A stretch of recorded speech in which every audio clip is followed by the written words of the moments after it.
बाबा जी की असीम कृपा से साई सच्चरित्र अध्याय 7 कंटिन्यू।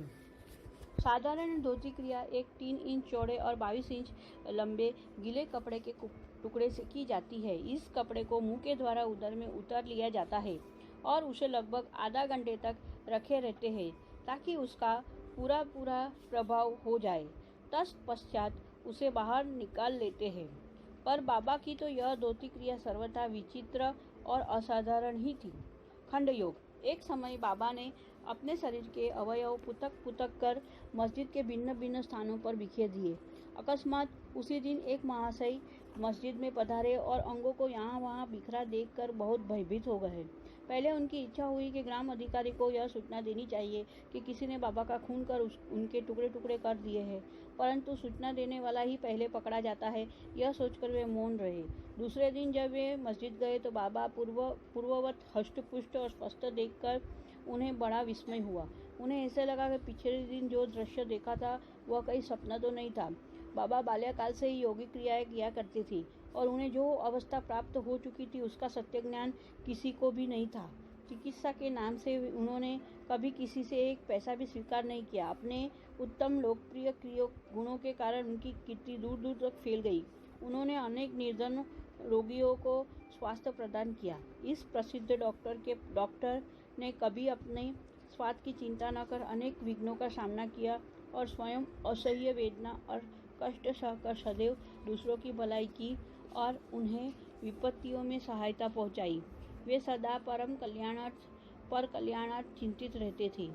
ऐसी ही एक घटना नीचे दी है जो उनकी सर्वव्यापकता और महान दयालुता की द्योतक है।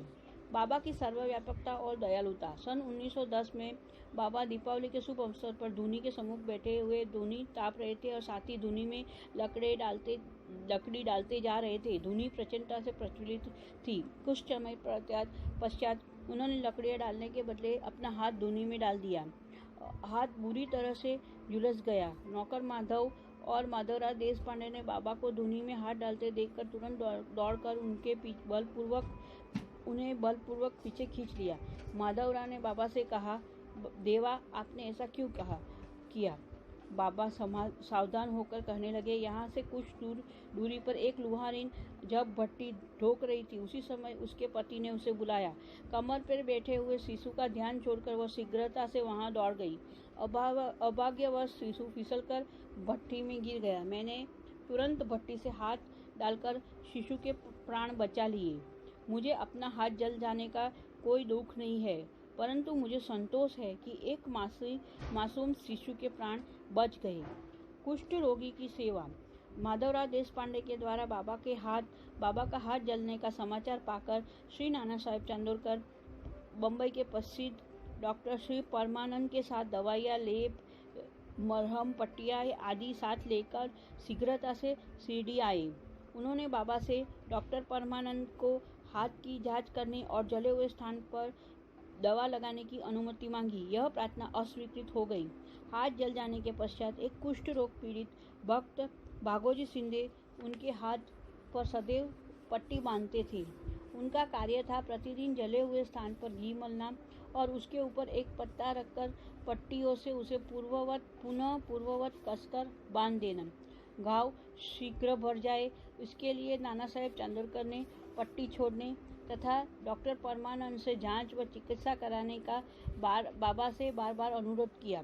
श्री परमानंद ने भी अनेक बार प्रार्थना की, परंतु बाबा ने यह कहते हुए टाल दिया कि केवल अल्लाह ही मेरा डॉक्टर है। उन्होंने हाथ का परीक्षण करवाना अस्वीकार कर दिया। डॉक्टर परमानंद की दवाइयाँ शिरडी के वायुमंडल में न खुल सकी और न ही उनका उपयोग हो सका। फिर भी डॉक्टर साहब का परम भाग्य था जो उन्हें बाबा के दर्शन का लाभ हुआ।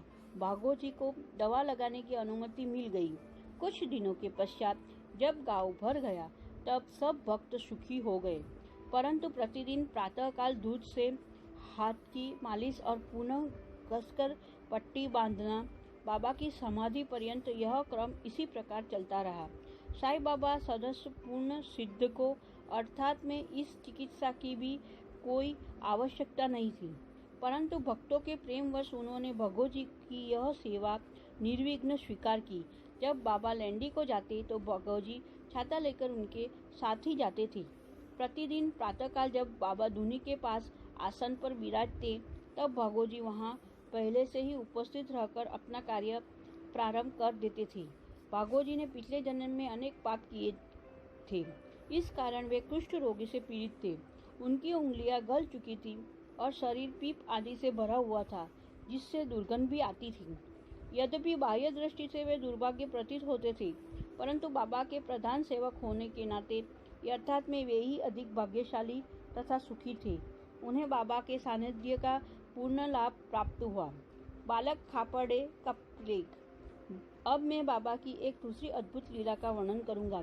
श्रीमती खापड़े अमरावती के दादा साहेब खापड़े की धर्मपत्नी अपने छोटे पुत्रों के साथ कई दिनों से शिरडी में थी। पुत्र तीव्र ज्वर से पीड़ित था। पश्चात उसे प्लेग की गांठ भी निकल आई। श्रीमती खापड़े भयभीत होकर बहुत घबराने लगी और अमरावती लौट जाने का विचार करने लगी।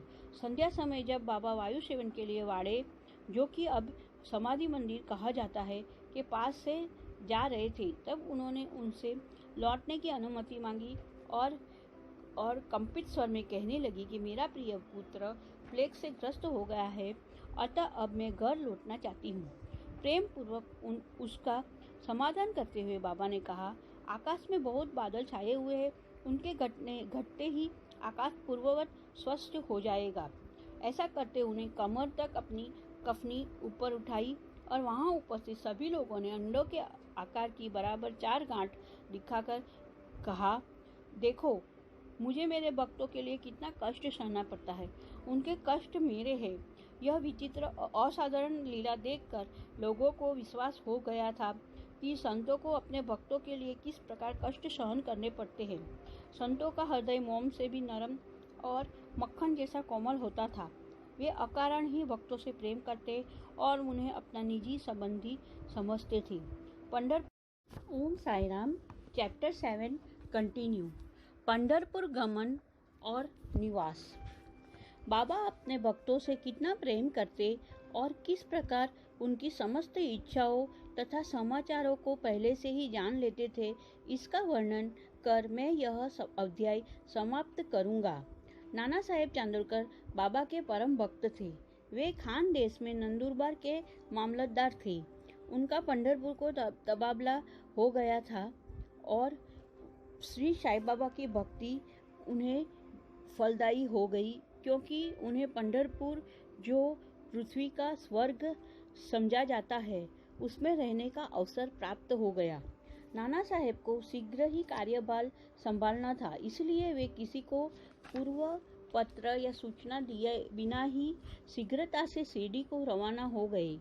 वे अपने पंढरपुर में अचानक ही पहुंचकर अपने विठोबा को नमस्कार कर फिर आगे प्रस्थान करना चाहते थे। नाना साहेब के आगमन की किसी को भी सूचना न थी, परंतु बाबा तो सर्वज्ञ थे। जैसे ही नाना साहेब नीमगांव पहुंचे, जो कि शिरडी से कुछ ही दूरी पर है, बाबा महासभापति अप्पा सिंधे और काशीराम से वार्तालाप कर रहे थे। उसी समय मस्जिद में स्तब्धता छा गई और बाबा ने अचानक ही कहा, चलो चारों मिलकर भजन करें। पंढरपुर के द्वार खुले हैं। यह भजन प्रेम पूर्वक गाए। पंढरपूरला जायाचे, तिथेच मजला राहायाचे, तिथेच मजला राहायाचे, घर ते माझ्या रायाचे। सब मिलकर गाने लगे। इसका भावार्थ यह है कि मुझे पंढरपुर जाकर वहीं रहना है, क्योंकि वह मेरे स्वामी का घर है। बाबा गाते जाते और भक्तगण उसे दोहराते जाते थे। कुछ समय में नाना साहेब ने वहां सकुटुंब पहुंचकर बाबा को प्रणाम किया। उन्होंने बाबा से पंढरपुर पधारने और वहां निवास करने की प्रार्थना की। पाठकों, अब इस प्रार्थना की आवश्यकता ही कहाँ थी। भक्तगण ने नाना साहेब को बतलाया कि बाबा पंढरपुर वास के भाव में पहले से ही है। यह सुनकर नाना साहेब द्रवित हो गए और श्री चरण में गिर पड़े। बाबा की आज्ञा और आशीर्वाद प्राप्त करके वे पंढरपुर को रवाना हो गए। बाबा की कथाएं अनंत है। अन्य विषय जैसे मानव जन्म का महत्व, बाबा का भिक्षावृत्ति पर निर्वाह, बाईजाबाई की सेवा, अन्य कथाओं को अगले अध्याय में लिए शेष रख अब मुझे यहाँ विश्राम करना चाहिए। श्री सद्गुरु साईनाथ अर्पणमस्तु। शुभम भवतु। ओम श्री सद्गुरु साईनाथ महाराज की जय। अध्याय 7 संपूर्ण। ओम साई राम।